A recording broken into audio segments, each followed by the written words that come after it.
വാ തുറക്കാൻ, വാ തുറക്കാൻ. എന്താണോ തന്റെ തൊണ്ടയിലെ ഓട്ടറിഞ്ഞു പോയോ? മരുന്ന് കുടിക്കണോ?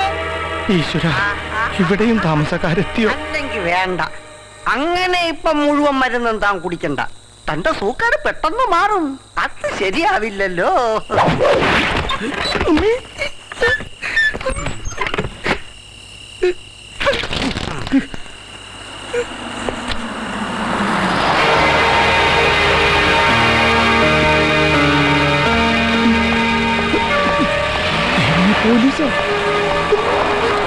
ചന്ദ്ര, അച്ഛന് മരുന്ന് കൊടുത്തല്ലോ അല്ലേ? ഇതാണ് എനിക്ക് പിടിക്കാത്തത്. ഞാനിത് മുടക്കോ? സോറി അച്ഛാ, ഇത്തിരി ലേറ്റായി. ജോയിൻ ചെയ്ത് നേരെ ഇങ്ങോട്ട് വരണമെന്ന് വിചാരിച്ചതാ. അപ്പോഴേക്കും വന്നു ഓരോ മാരണങ്ങള്. പക്ഷെ ഇന്ന് ശരിക്കും അച്ഛന്റെ മോളുടെ ദിവസമായിരുന്നു. The day of inspector Sreerekha. അപ്പൊ ഇന്ന് മുതൽ കള്ളന് കാവല് പോലീസായി നർത്തം. സ്റ്റേഷനിൽ ആദ്യത്തെ വിസിറ്റർ ആരായിരുന്നെന്ന് അറിയോ? പഴയ പണിക്കര് സാറ്. എന്റെ കണ്ണു വല്ലതും കണ്ടാവോ? അയാൾക്കൊരു മകനുണ്ടായിരുന്നില്ലേ അച്ഛാ? അയാൾ ഇവിടുത്തെ സ്റ്റേഷനിലേക്ക് സ്ഥലം മാറി വരുന്നു. With promotion, CI. വേണ്ട രീതിയിൽ ഫേവർ ചെയ്ത് നിന്നില്ലെങ്കിൽ സ്വസ്ഥമായിട്ട് ജോലി ചെയ്യാൻ പറ്റില്ല എന്ന ഭീഷണി. ഞാൻ ഇറങ്ങി പോവാൻ പറഞ്ഞു. അത് കലക്കി. ചായ. എന്നിട്ടായിരുന്നു റിയൽ പെർഫോമൻസ്. ആണ്ടവന്റെ ഒളിത്താവളം ഉണ്ടല്ലോ ചേരി, അവിടെ ഒരു റെയ്ഡ്.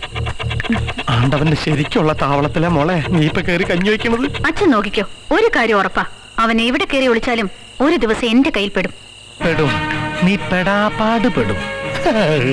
ഞാൻ ഈ വീടിന്റെ മോളിൽ തന്നെ ഉണ്ട് മോളെ. എന്റെ ആദ്യ ദിവസം ഞാൻ മോശമാക്കില്ലല്ലോ ഗംഗാധരൻ പോലീസ്. ഇന്ന് പൗഡർ ഇട്ടില്ലേ ചന്ദ്ര? ഇട്ടു. അച്ഛന്റെ പുറത്ത് പൗഡർ ഇട്ടില്ലേന്ന് മറന്നു. ഒരു കാര്യം വൃത്തിയായിട്ട് ചെയ്യില്ല. ഇനി താ ഇങ്ങോട്ട് വരാൻ. പതുക്കെ.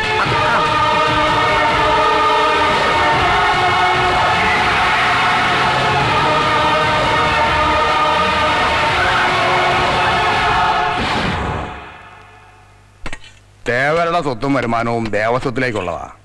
അന്ന് വെച്ചാ അമ്പലത്തിന്റെ നടത്തിപ്പിന്. അത് പണിക്കർക്കും കുടുംബത്തിനും വെട്ടിവിടുങ്ങാനുള്ളതല്ല. അവരോട് ദേവര് തന്നെ ചോദിച്ചോളൂ. നിങ്ങൾ നാളെ കോടതിയിൽ സാക്ഷി പറയാനൊന്നും പോണ്ട. ഇനി അതിന്റെ പേരിൽ ഈ വീട്ടിനോട് ഇറങ്ങി പോകേണ്ടി വരും. ആയിക്കോട്ടെ ഭവാനി, കടത്തിനെ കിടന്ന് ഉറങ്ങിയാലും വേണ്ടില്ല. കള്ള് കാച്ചോടം പോലെ തന്നെ അമ്പലമൊന്നും വിചാരിക്കാൻ പാടില്ല.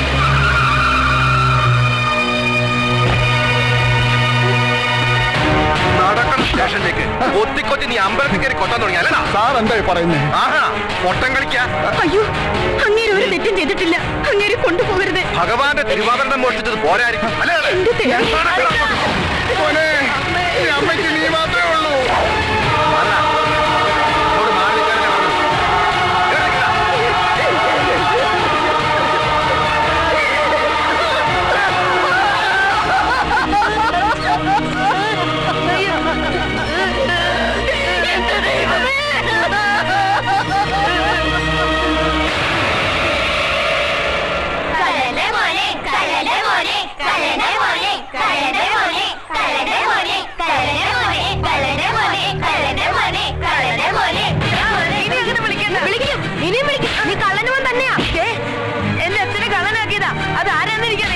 എന്റെ അച്ഛന്റെ അവതാരത്തിൽ പഠിക്കുകയും താമസിക്കുകയും ചെയ്തിട്ട് നീ എങ്ങനെ വലിയ ആളാണ്ടട്ടാ കള്ളന്റെ മോനെ.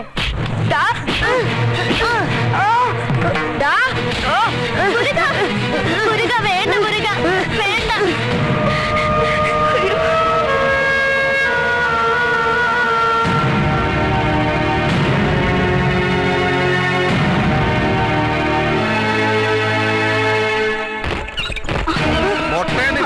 അപ്പോഴേക്കും തന്തയുടെ പണി തുടങ്ങി. അല്ലടാ നായിന്റെ മോനെ. എന്താ സാറേ ഈ കാണിക്കുന്നത്? എന്റെ മോൻ എന്ത് തെറ്റാ ചെയ്തത്? അത് ശരി. അപ്പൊ മോന്റെ കൊളവധികാരൊന്നും അറിഞ്ഞില്ല. എവിടെ സ്കൂൾ ബാഗ്?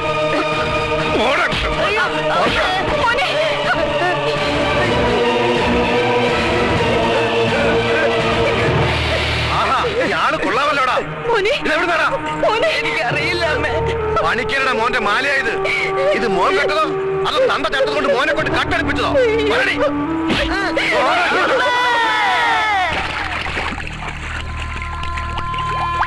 ആ ദിവസത്തിന് ശേഷം ഞാൻ എൻ്റെ അമ്മയെ കണ്ടിട്ടില്ല. ഇപ്പൊ എവിടെയാണെന്ന് പോലും എനിക്കറിയില്ല. ദുർഗുണ പരിഹാര പാഠശാലയിൽ കഴിഞ്ഞ ഓരോ രാത്രിയും ഞാൻ എൻ്റെ അമ്മയെ ഓർത്ത് കരഞ്ഞിട്ടുണ്ട്. നല്ലവനാകാനുള്ള 3-4 വർഷത്തെ കോഴ്സ് കഴിഞ്ഞ് പുറത്തിറങ്ങിയപ്പോൾ മുരുകൻ ലോകത്തിന്റെ മുമ്പിൽ പയറ്റി തെളിഞ്ഞ കള്ളൻ. എന്നാ ആര് വേണേ പറഞ്ഞോട്ടെ, ഞങ്ങൾക്ക് അറിഞ്ഞൂടെ നിന്നെ. നീ വാ. ഇല്ല മായൻകുട്ടി, എന്റെ നഷ്ടങ്ങൾ വലുതാ. എനിക്ക് കണക്ക് തീർക്കാനുള്ള ഒരാൾക്ക് ദൈവം നേരിട്ട് കൊടുത്തു. കടപുഴകി വീണില്ലേ ഗംഗാധരം പോലീസ്, ഇനിയുള്ളത് അവരാ. ആ പക ഒറ്റത്തച്ചിന് തീരില്ല.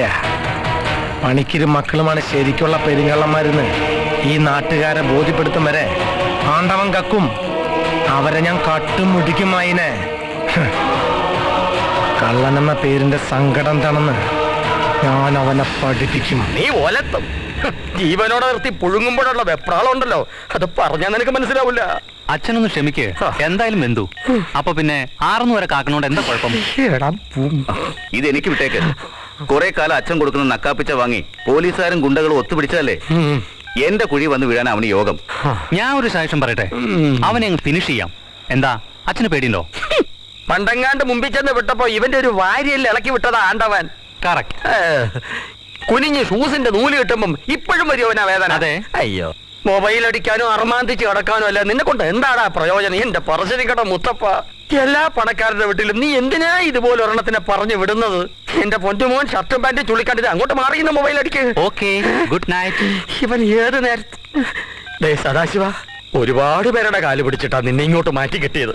അപ്പോഴേക്കും ഇടയ്ക്കേറി വന്നില്ലേ ഒരു വനിതാ ഇൻസ്പെക്ടർ ശ്രീരേഖ, മുഖം നോക്കാതെ നടപടിയെടുക്കുന്ന സത്യവതി. പരാതി കൊടുക്കാൻ ചെന്നപ്പോ അവൾ എന്താ പറഞ്ഞെന്നറിയോ? അറിയാം, അവള് ഗംഗാധരം പോലീസിന്റെ മകളല്ലേ. ആ, തന്തയുടെ ഉശിര അല്പം കാണും. ഇപ്പോഴാ മത്സരത്തിന്റെ സർക്കിൾ പൂർത്തിയായത്. ചെറുപ്പം മുതൽ എനിക്ക് അവനിടയിൽ അവളുണ്ട്, ഇപ്പോ ഇവിടെയും. സീമോനെ, അത്താഴം മുടക്കാൻ നീർക്കോലിയും മതി. അതെ, പക്ഷേ വെറും നീർക്കോലിയാണെന്ന് ബോധ്യപ്പെടുത്തി കൊടുത്താലോ? അതും പട്ടാപ്പകല് 4 പേരെ കാണുകെ. ശരി സർ. മാഡം, ഗീതാ തിയേറ്ററിൽ ഷോ നടത്താൻ ആരൊക്കെ സമ്മതിക്കില്ല എന്ന് പരാതിയുണ്ട്. കമോൺ. എന്താ പ്രശ്നം? 50 ഫ്രീ ടിക്കറ്റ് ചോദിച്ചു, പറ്റില്ല എന്ന് പറഞ്ഞപ്പോ മാനേജർ തല്ലു. ഇപ്പൊ ആർക്ക് ടിക്കറ്റ് കൊടുക്കണമെന്ന് പറഞ്ഞ് കൗണ്ടറിന് മുമ്പിൽ ഇരിക്കുക.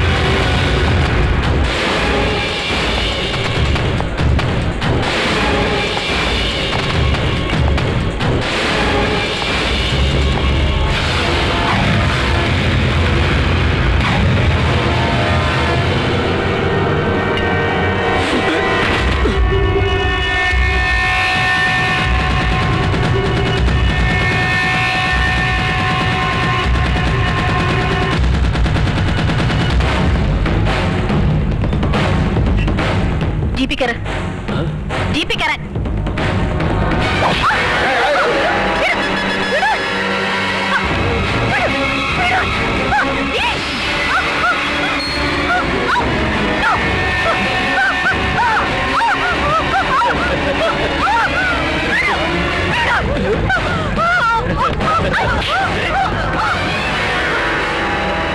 ഇത്രേ ഉള്ളൂ നിങ്ങൾ പെണ്ണുങ്ങൾ.